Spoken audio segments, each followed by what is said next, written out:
เครื่องไอ้เด็ดเท่าไรเนี่ยแค่โผล่ไปสื่อบาทเท่าตัวเป็นหนึ่งครับโอ้ถึง50,000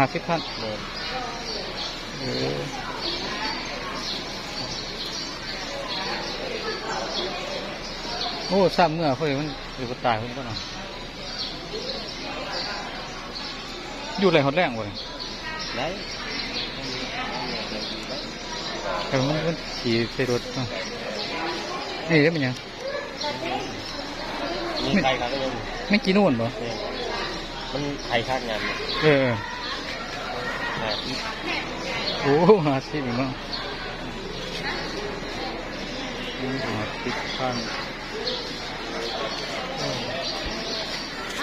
ตรงนี้มันตรงนี้ก็เลย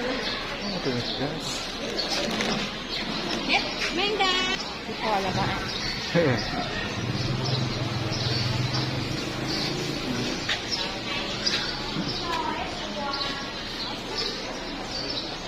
บักเพชรเด้อเพชรตกแต่ง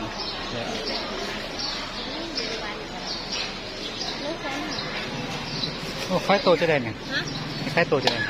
อันนี้ก็ละ3,700อะไรเอาเลยราคาเดียวกันเนี่ยนะคะแสนหาถูกเป็นใหญ่เนาะ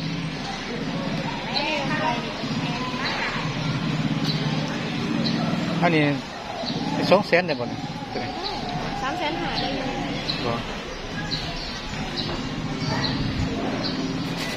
จะซุ่มนั่นได้ไหมยังบ้านใหญ่ค่าจะได้บางไงโอ้ยังหมดแล้วรถอ่ะลูกเป็ดป่ะเนี่ยนี่ลูกเป็ดเป็ดปลาป่ะเนี่ยตัวเป็ดปลามัดเป็ดปลานี่เป็ดกองเป็ดปลาแหลมอันนี้ก็แล่นเลยโอ้ยงูสิงตัวนี้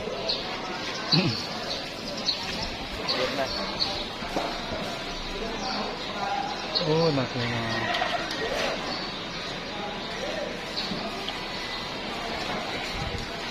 มี2,500,000ป่ะเนี่ย3,500,000โอ้3,500,000นี่ครับมันลอยเฉยเป็ดลูกไปเนาะมันตัวหน่อยน้อง3ด้วยเนาะลบปีมันเนี่ยแค่4แล้วแค่4โดดแล้วหันโอ้ซ้ำเมื่อหดบาทพอดีมันสีแบบนี้ก็4อันคือวันนอหรือต้องซ้ำเมื่อหดบาทปักเซ่เขาได้มาคืนดูมาค้าที่เก่าไปหาใส่เพื่อนยังไงตายปลาลูกกระต่ายปลาโอ้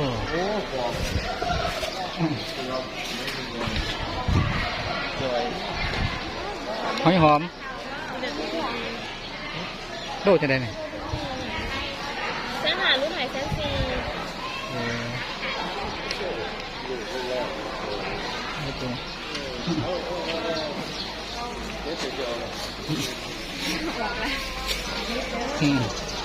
โอ้เป็ดออกแล้วกันหอม